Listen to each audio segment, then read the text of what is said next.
Okay, so that's a beautiful thing. It says, ויעש כן אהרון, פירש רש"י להגיד שבחו של אהרון שלא שינה.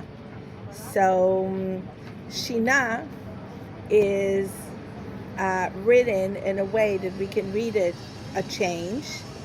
We can read it like also like shoneh, which is like it's from the term Mishnah, which is like repeating. And a lot of us are complaining in this world about like kind of melancholy, sadness, depression, lack of energy, right? And basically, what the Torah comes to teach us here is that if you do things in a repeatful way, without adding your neshama to it, start with the mitzvahs, right? How do you say a bracha?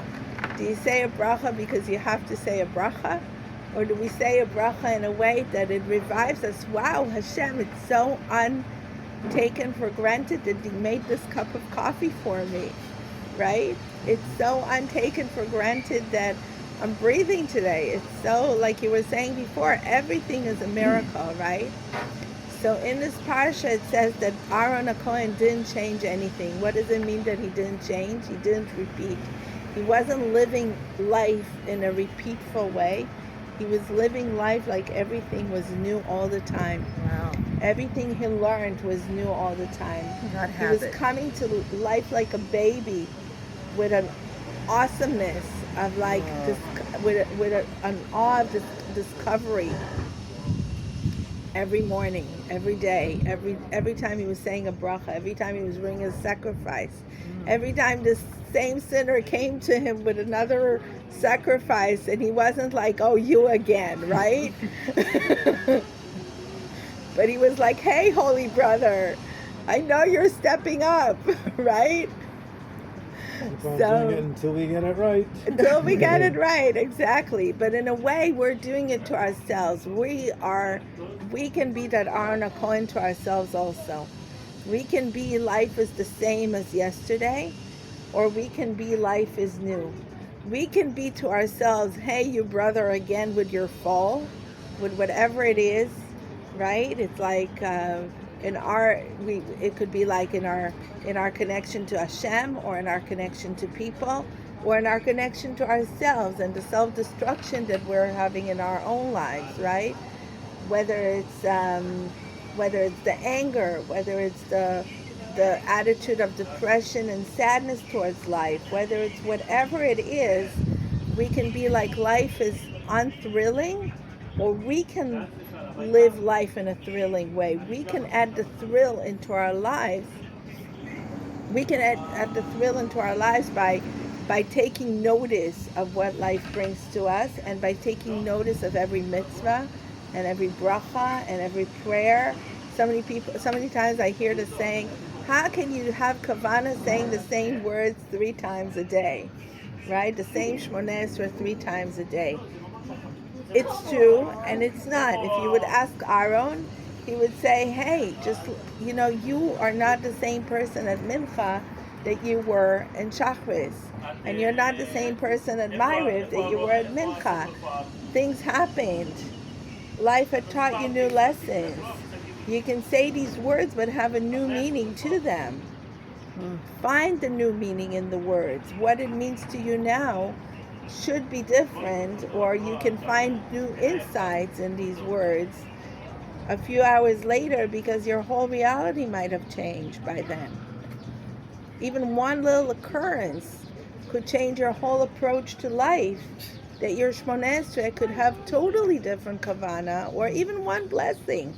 But if you're not searching for that little insight, if you're not coming with awe to it, if you're not coming, I should say it on the positive note, if you're coming with awe to it, if you're coming with searching for new discoveries, for searching for new insights, then the insights will be there. Just like if you're searching for miracles in life, you will see them in every breath, and you will see them in every flower. So if you're like saying, like I heard someone say, right, it's like Melech Haolam is not one word, right? It's like think about the word king, wow, what does it Malchut mean to me? What does kingdom mean to me? What does kingdom mean to me in this whole discussion this morning that we had about what God is in my life, right? What is the world? What is the reference between the king and the world? The king in sense of like the king of the whole world, but the king also in sense of my personal king. Who is Hashem to me personally? There's the Hashem that is the king of the world, but then there is my personal Hashem. Where am I searching for that personal connection with Hashem, right? And it's different for every person. It's Totally, amazing. totally. And the Baruch, see it Baruch different. is a whole universe. What is Baruch? Baruch is, I always talk about it, it's connection. Baruch is to connect. It's from the word lehav, from the verb lehavrich, which is to connect. What are we connecting? The higher worlds to the lower worlds, right? Ata, who is Ata? Just, like take a moment to just breathe it in and breathe it out. Ata. Like you're not talking to someone who's far away, but you're talking to someone who's right here. You're not saying Baruch Hu. Sometimes we're saying Baruch Hu Vol Shemo, but mainly we're saying Baruch Ata, meaning that it's in second body, right? Not third body. Not him, you. Meaning that you're in front of me, that Hashem is right in front of me.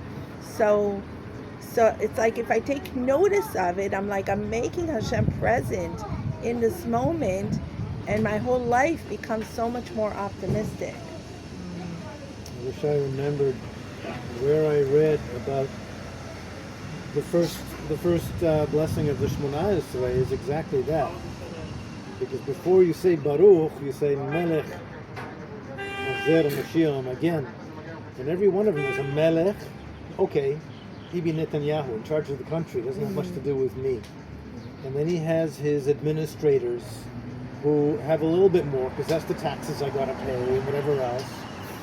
And then you have Moshiach, which is, if I'm drowning, somebody is sending me a life vest so that I can, float. And then after that is Magen, which is the personal God who prevents me from falling in the water in the first place. And it goes from that overarching idea to something closer to Isn't that exactly amazing? what's enveloping. Isn't that incredible?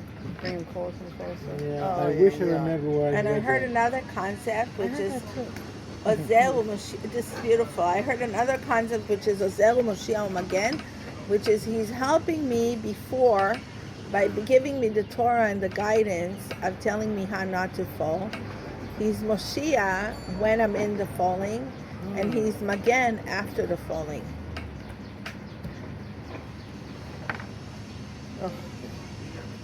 And it doesn't necessarily have to do with mitzvahs. It has to do with all areas in life, right? Like sometimes I feel like, God forbid I disconnect from Hashem and I don't feel that he's Ozel, right? And then I disconnect because something is happening in my life and I disconnect and I don't see an Hashem in my life, right? And then I reconnect and I tap into that energy of Moshiach again, even if I wasn't there in the Ozer. Nice. 5 to 12, I promised you.